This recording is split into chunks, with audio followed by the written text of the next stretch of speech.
شان مسلمان رکھتے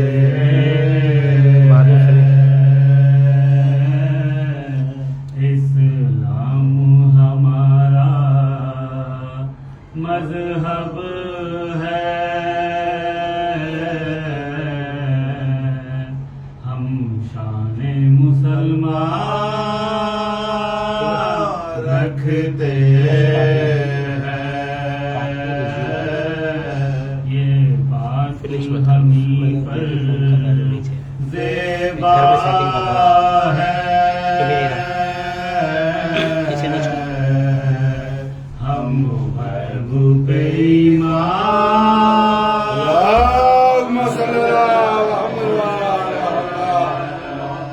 وہ ہاتھ ہمیں قدرت نے دیے، دونوں سے ہم نے کام لیا، ایک ہاتھ میں عطرت کا دامن، ایک ہاتھ میں قرآن رکھتے ہیں، اسلام ہمارا مذہب ہے۔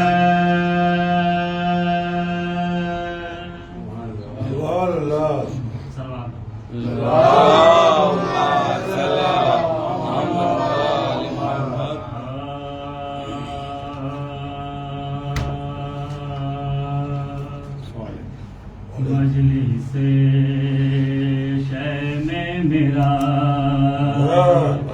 برسرے منبر ہونا، مجلس شہ میں میرا برسرے منبر ہونا، اس کو کہتے ہیں نصیب کا سکندر ہونا، اس کو کہتے ہیں نصیب کا سکندر ہونا، مجلس شہ میں میرا جس کو درکار ہو دنیا میں ابو ذر ہونا، جس کو درکار ہو دنیا میں ابو ذر ہونا، اس کو لازم ہے غلام درے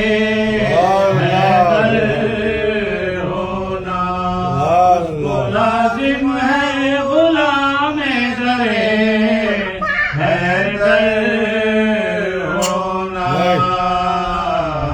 مجلس شہ میں میرا پہلے سوئے تو کوئی چھاؤں میں تلواروں کے، پہلے سوئے تو کوئی چھاؤں میں تلواروں کے، اتنا آسان تو نہیں نفس پیغمبر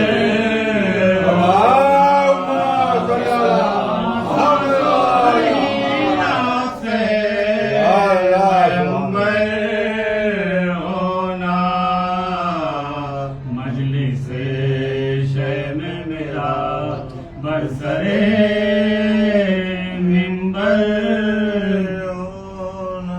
زخم کھا کر بھی جو قاتل کو پلائے شربت،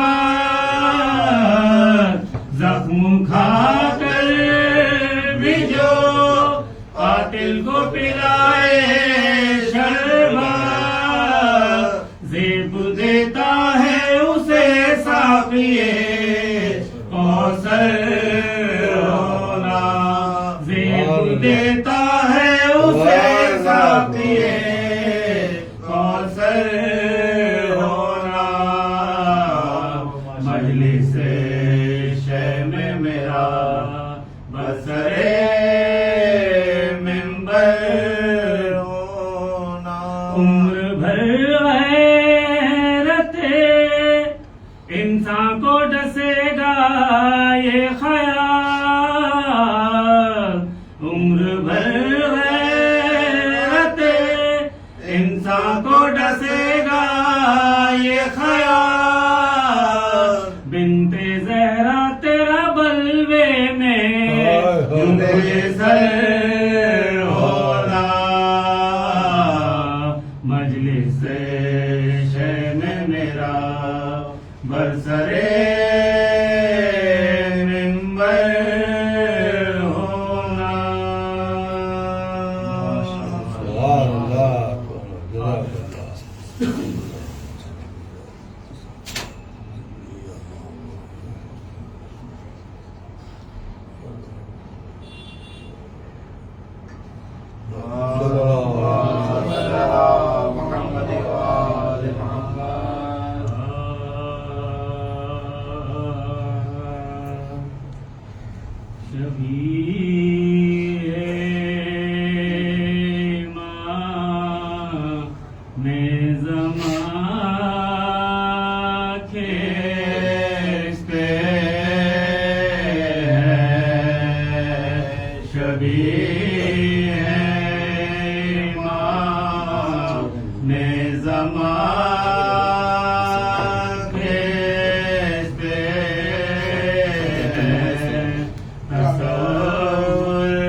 مزاروں کی خاطر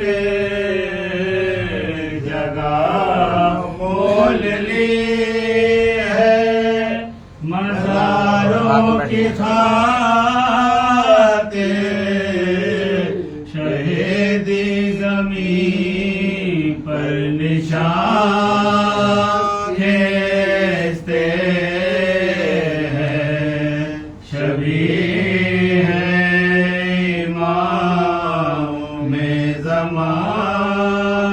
کھینچتے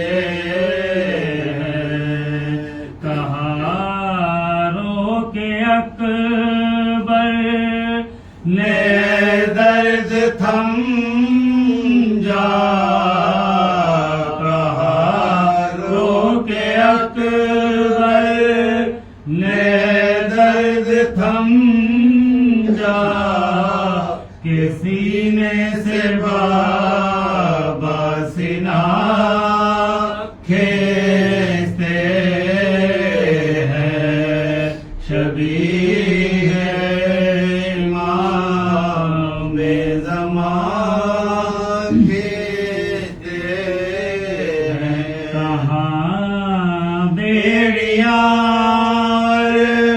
کہاں پائے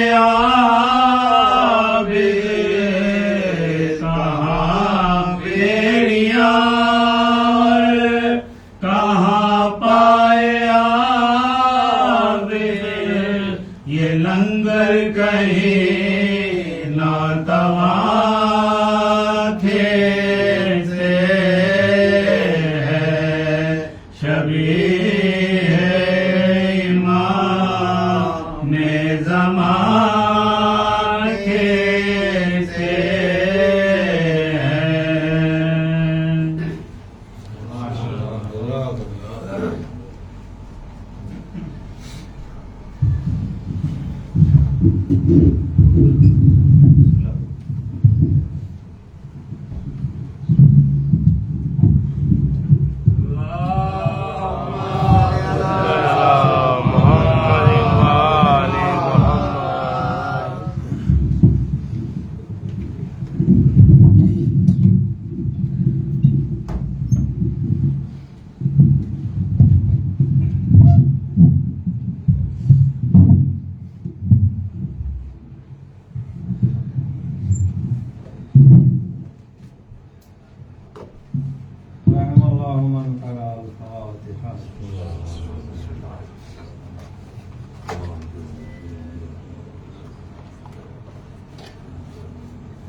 اللهم صل على محمد.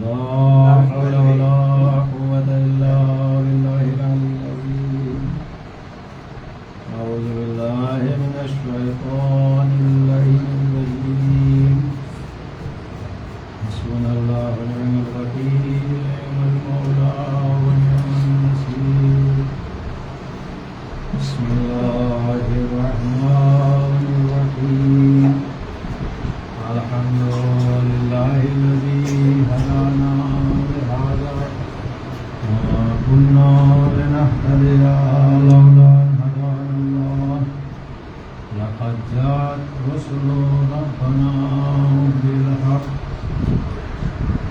الصلاة والسلام على سيد الأنبياء وأشرف المرسلين خاتم النبيين بالله وياسين أبي القاسم محمد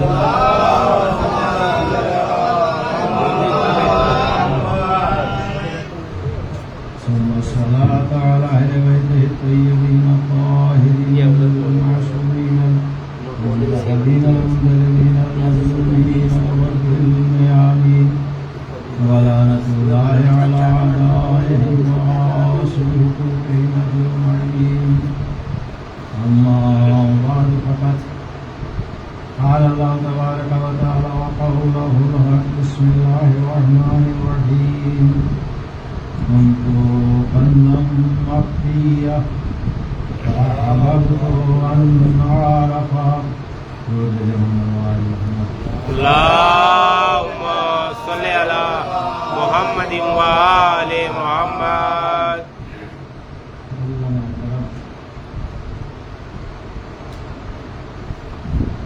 آج محرم کی 5 تاریخ ہو گئی. ظاہر ہے آج سے تاریخی مسائل کا سلسلہ شروع ہو جاتا ہے. لہٰذا بہت زیادہ تو تفصیل نہیں دینا ہے، اس لیے یہ مسائل پر بھی پورا حق ادا ہو. پروردگار عالم نے پوری کائنات کو خلق کرنے کے بعد اس میں ایک نظام اور سسٹم کو مرتب کیا. اسی نظام اور سسٹم کے تحت یہ دنیا رواں ہے. سورج اپنی جس رفتار سے چل رہا ہے، ایک سیکنڈ کے 100ویں حصے کے برابر بھی اس کی رفتار میں کمی اور زیادتی ملی. چاند کا جو سسٹم نکلنے اور ڈوبنے کا ہے، کبھی اس میں ایک ذرہ برابر دیری اور نہیں ہے.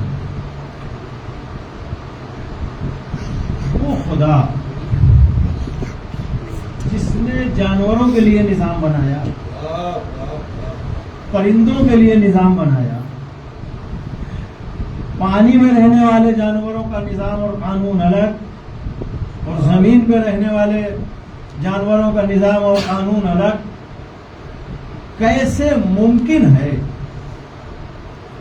کہ ساری کائنات میں جو سب سے اشرف مخلوق ہو اس کو پروردگار عالم جنگل کے جانوروں اور درختوں کی طرح کھلا چھوڑ دے اور نہ کوئی نظام ہو، نہ کوئی سسٹم ہو، نہ کوئی قانون ہو؟ کیسے ممکن ہے؟ دیکھیں بہت سے لوگ گھومنے کے لیے جنگل وغیرہ میں بھی جاتے ہیں، پتہ نہیں ادھر جنگل ہے کہ نہیں ہے، لیکن ڈسکوری میں تو دیکھ ہی جاتے ہیں. جنگل میں دونوں نظام آپ دیکھیے، جانوروں کا بھی اور درختوں کا بھی. جو زوردار ہے، مضبوط ہے، وہ کمزور کو اپنا نوالا بنا رہا ہے. وہاں پہ ظلم اور مظلومیت نام کی چیز نہیں ہے. اس کے بعد درختوں کو آپ دیکھیے، اگر گھنا جنگل ہے تو جنگل کے باہر ہی دیکھ کے چلے آئیں گے, اندر گھسنے اور جانے کی ہمت نہیں ہوگی. اگر گھنا جنگل ہے درخت وغیرہ زیادہ. کیوں؟ اس لیے کہ درخت اتنے بے ترتیبی سے ہوتے ہیں, نہ کوئی صفائی ہوتی ہے, نہ کوئی راستہ چلنے کے لیے روش ہوتی ہے, نہ درختوں کا کوئی نظام اور قاعدہ قانون ہوتا ہے.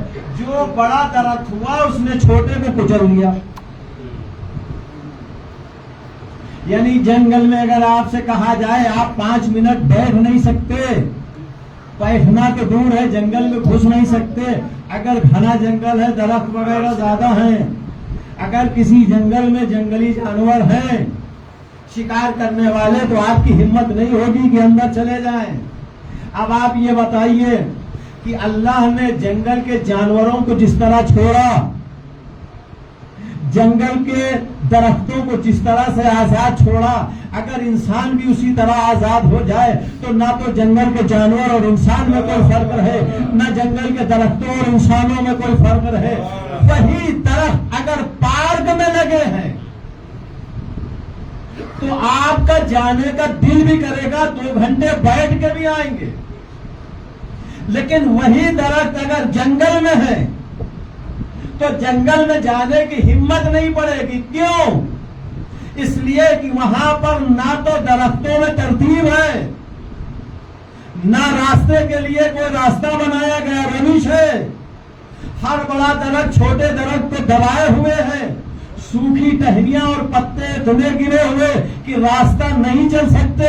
اتنے جانور حشرات الارض کی پتہ نہیں کہاں سے حملہ ہو جائے. لیکن وہی درخت پارک میں جب آتے ہیں تو راستہ بھی ہے, بیٹھنے کی جگہ بھی ہے, جگہ بھی ساری صاف ہے. درختوں میں کہیں سوکھی ٹہنی نہیں دکھتی. کوئی بڑا درخت چھوٹے کو دبانے کی ہمت نہیں کرتا. کیوں؟ اس لیے کہ وہاں مالی نہیں ہے, یہاں مالی ہے. اگر کوئی دیکھ بھال کرنے والا ہوتا ہے تو جنگل پارک بن جاتا ہے. یہی وجہ ہے کہ جنگل کے جانوروں کے دیکھ بھال کے لیے اللہ نے کسی کو معین نہیں کیا, لیکن انسان اس کو بھی جانور کہا گیا ہے. اس کے لیے اللہ نے ایک نہیں بہت سے مالیوں کا انتظام کیا ہے جو اس انسان کی دیکھ بھال کرتے ہیں. انہی دیکھ بھال کرنے والوں میں کوئی نبی ہوتا ہے, کوئی رسول ہوتا ہے, کوئی امام ہوتا ہے, تاکہ یہ تم کو ایک نظام دے دے, ایک قانون دے دے کہ کوئی کسی پہ ظلم نہ کرے, کوئی کسی کو دبائے نہیں, کوئی کسی کا حق نہ مارے. اسی کا نام رسالت ہے, اسی کا نام امامت ہے, اسی کا نام خلافت ہے.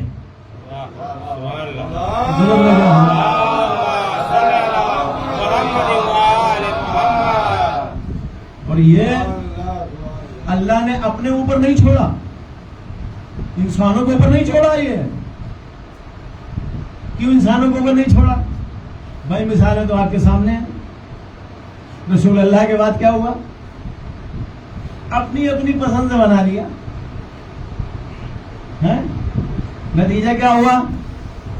دین جو ہے غرق ہو گیا, دین غرق ہو گیا, چلا گیا. کسی کی نماز غلط ہو گئی, کسی کا وضو الٹا ہو گیا. یہ نتیجہ کیا ہوا؟ اپنی پسند کا بنایا.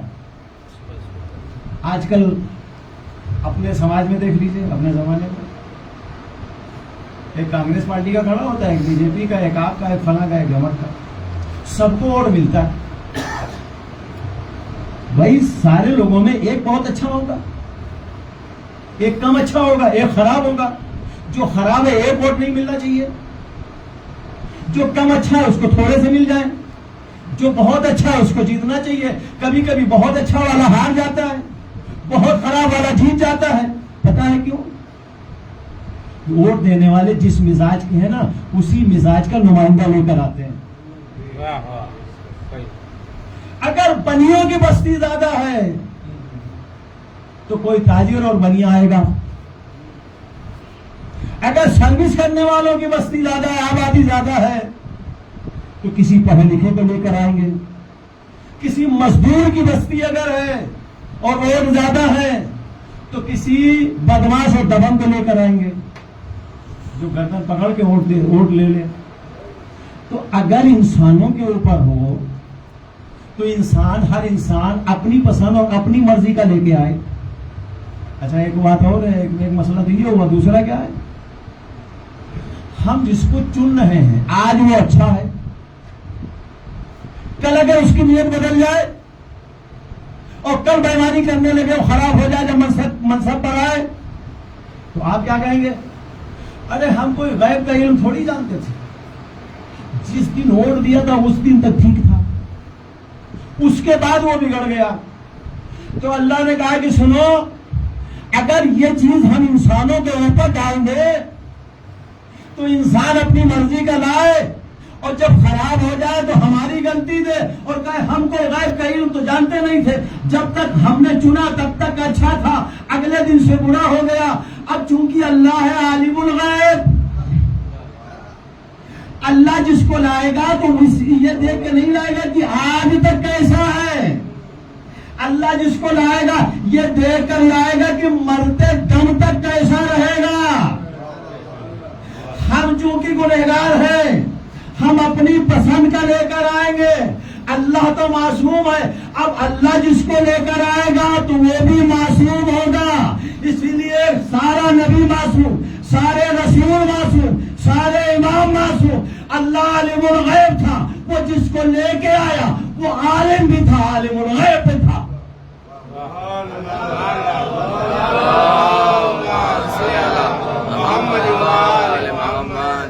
اچھا یہ اللہ نے ہمارے اوپر, انسانوں کے اوپر نہیں چھوڑا. باہر ہر جگہ جگہ پہ قرآن میں ان علینا للہدی و ان لنا للآخرۃ والأولی, ہدایت کی ذمہ داری میرے اوپر ہے, تم اس کو اپنے ہاتھوں مت لینا, ورنہ اسلام کا بیڑا غرق ہو جائے گا. اور غرق ہوا یہ ہمارے اوپر چھوڑ دو. اور اس کے بعد میں اللہ تعالیٰ بہت بری دھمکی دے رہا ہے, وَإِنَّ لَنَا لَلْآخِرَةَ وَالْأُولَىٰ. اور سنو, دماغ سنبھال کر رہنا, آخرت کا انتظام اور آخرت کا اختیار بھی ہمارے اوپر ہے. اگر یہاں مان لیا تو اچھا ہے, نہیں مانا تو وہاں نپٹ لیں گے. یہ ہے دھمکی.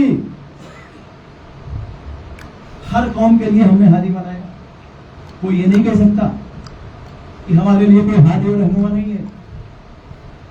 یہ تو عمومی اعلان ہوئے, اور خصوصی اعلان سن لیجیے. سورۃ طٰہٰ پڑھ لیجیے, 12-15 آیتیں ہیں شروع کی, چھوٹی چھوٹی بھی. اللہ نے حضرت موسیٰ جا رہے تھے, رستے میں تھے, رستہ چل رہے, اللہ نے خطاب کیا موسیٰ سے, موسیٰ اذهب إلى فرعون إنه طغى, فرعون کی طرف جاؤ, اس نے بڑی طغیانیت کی ہے. طغیانیت کیا ہے بھائی؟ لیکن ایک ہے بغاوت, ایک ہے طغیانیت.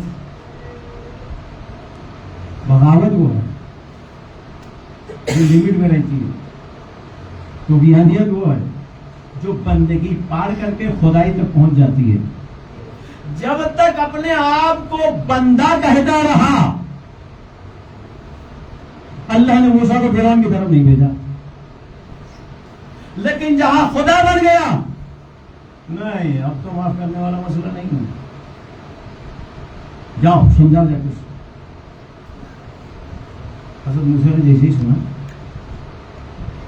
وہی کھڑے ہو گئے, ہاتھ اٹھائے, پروردگار میری زبان میں لکنت ہے, میری زبان کی لکنت کو صحیح کرو. پروردگار میرے علم میں اضافہ فرما, پروردگار میرے سینے کو کشادہ کر دے, پروردگار میری پیٹھ کو مضبوط کر دے. یہ ساری دعائیں کرتے کرتے ابھی بھی دل نہیں بھرا. معلوم ہے کیا کہہ رہے ہیں؟ اللہم اجعلنی وزیرا ہارون اخی واشددہ ازری واشرکہ امری.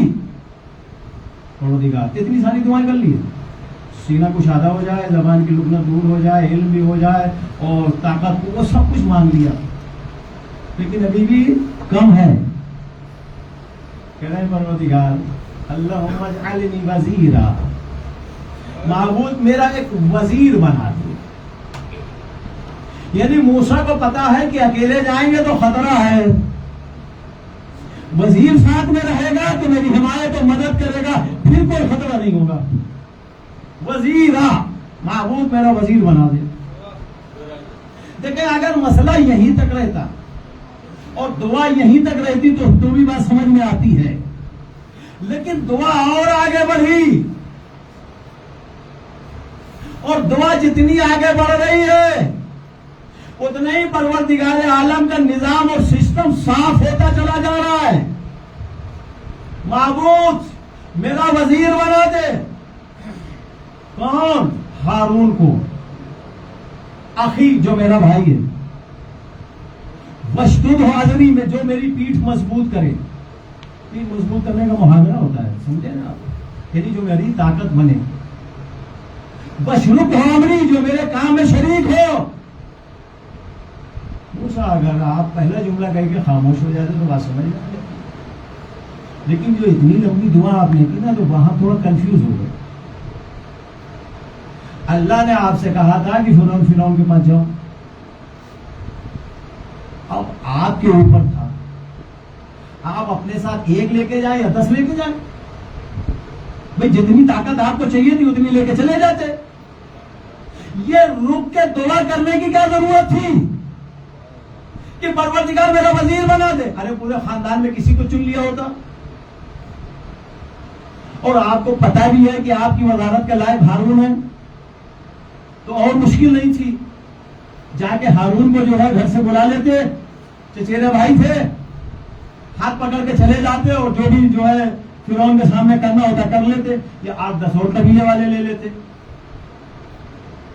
حضرت موسیٰ نے دعا کی، چاہتے تو جا کے ہارون کا ہاتھ پکڑ کے سیدھے چلے جاتے، دعا کرنے کی ضرورت نہیں تھی، اور کہتے کہ پروردگار یہ میرا وزیر ہے، میں اس کو اپنے ساتھ لیے جا رہا ہوں۔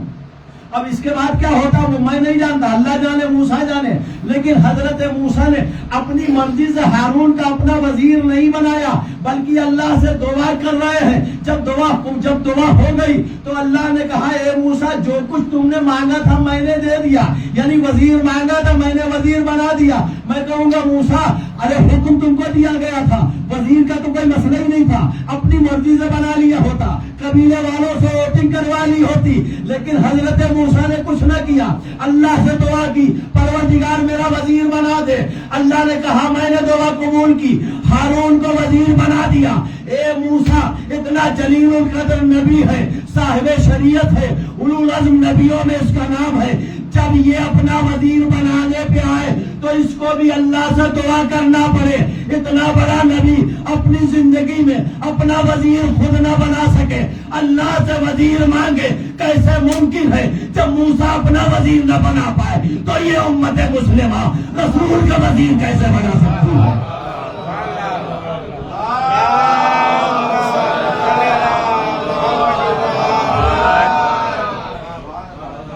موسیٰ اپنا وزیر نہ بنا پائے، امت مسلمہ کو اتنا اختیار ہو گیا، آخری نبی کا وزیر بنا دیا۔ دعا اور آگے بڑھی، ابھی خالی وزیر ہی نہیں ہے، پروردگار وزیر بنا کس کو؟ ہارون کو، یعنی نام بھی جانتے ہیں وزارت کے لائق کون ہے؟ ہارون اخی جو میرا بھائی ہے، رشتہ بھی جانتے ہیں، نام بھی جاننا ہے، رشتہ بھی جاننا ہے۔ وشدود حاضری جو میری پیٹھ مضبوط کرے، یعنی پشت پناہی کرے، چاہے اتنا بڑا دشمن ہو وہ سامنے سینہ سپر رہے گا، میرے اوپر حق نہیں آئے گا۔ وشدود حاضری کا مطلب یہ وشرک ہو امری، جو میرے ہر کام میں شریک ہو۔ یہی ہوا، اللہ نے بنا دیا، ہارون کو بنایا، جو چچا زاد بھائی تھے بھائی کو بنایا، ہارون کے ذریعے سے موسیٰ کو مضبوط کیا۔ رسالت جناب آئے، کہا یا علی انتا بے منزلتی ہارون من موسیٰ، تم ہمارے لیے ویسے ہی ہو جیسے موسیٰ کے لیے ہارون تھے، یعنی موسیٰ کا وزیر ہارون تھا، بھائی بھی تھا وزیر بھی تھا۔ تم میں نبی ہوں، تم بھائی بھی ہو میرے وزیر بھی ہو۔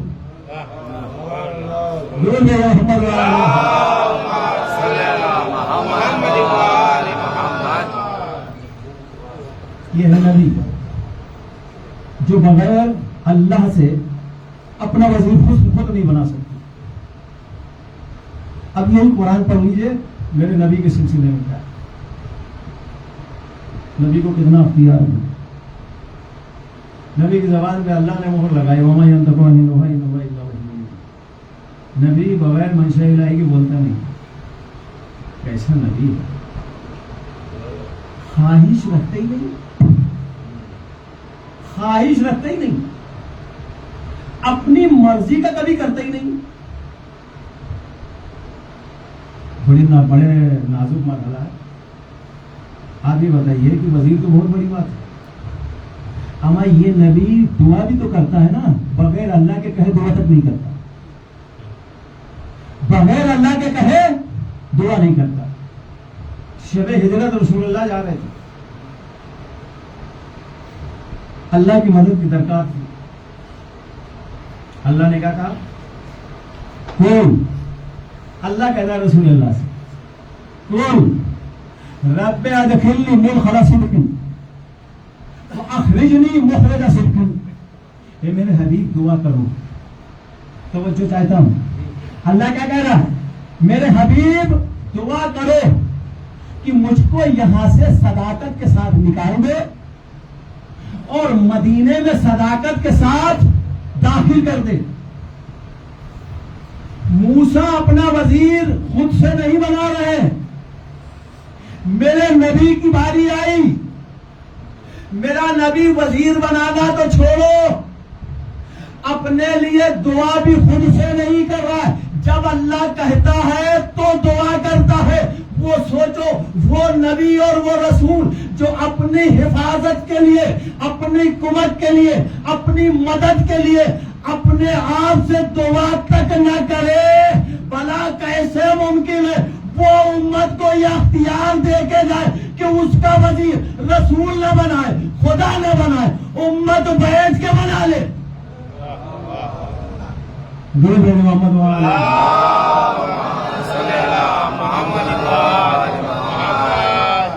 کیسے بھلا اختیار ہو سکتا کہ جو دعا اپنی مرضی سے نہیں کر رہا وہ اتنا بڑا فیصلہ ہمیں یہ کام تو خدا بھی نہیں کر سکتا. وہ اس نے غدیر میں کیا کہا تھا؟ اللہ نے بنایا یا آپ نے؟ آپ نے بنایا تو مانتے نہیں. اللہ نے بنایا تو عذاب نازل کر. رسول اللہ نے کیا کہا؟ بس کوئی بھی کام بغیر مرضی الہی کی کرتا نہیں. اس کا مطلب یہ ہے کہ رسول ایک قدم بھی چلیں گے تو منشاء الہی کے بنا نہیں چلیں گے. رسول کی ایک دوسری دعا سنا، لیکن سورے ہم بڑا واسطہ دیا جاتا ہے. ایاک نعبد و ایاک نستعین. ہم سب مشرک ہو گئے. پروردگار تیری عبادت کرتے اور تجھ سے مدد چاہتے. ترجمہ یہ ہے، لیکن ترجمہ کرنے والے نے کیا کر دیا؟ تجھ ہی سے مدد چاہتے. تجھ سے مدد چاہتے نہیں، تجھ ہی سے. جبکہ جو بھی عربی دان ہے اس سے ترجمہ کروا لی. ایاک نعبد، پروردگار میں تیری عبادت کرتا ہوں. وَإِيَّاكَ نَسْتَعِينُ، میں تجھ سے مدد چاہتا ہوں. اب ہی لگا کے یہ کر دیا کہ اللہ کے علاوہ کسی سے بھی مدد مانگنا حرام. یہ اس کا خلاصہ ہوا. اور یہ ہی کیوں لگایا گیا؟ اس لیے کہ سارے جہان میں ذرا سے بھی کوئی مشکل پڑی، مشکل تو چھوڑو، پیر تک پھسلا تو منہ سے نکلا یا علی مدد. بولے یہ لوگ یار بہانے ہر وقت ہر جگہ یالی یالی کہتے ہیں. ایسا فتوا لگاؤ علی چھوڑ کے اللہ اللہ کہیں، یا اللہ مدد، یا اللہ مدد، یا اللہ مدد، علی چھوڑ دیتے. تو کہنا نہیں، یہ تو شرک کرتے ہیں بھائی. قرآن میں صاف صاف تجھی تیری بھی عبادت کرتے، تجھی سے مدد چاہتے، غیر خدا سے مدد مانگنا حرام ہے. پہلا سورہ پڑھ لیا، تھوڑا قرآن میں اور آگے بڑھ جائیے. رسول اللہ کو مدد کی ضرورت ہے.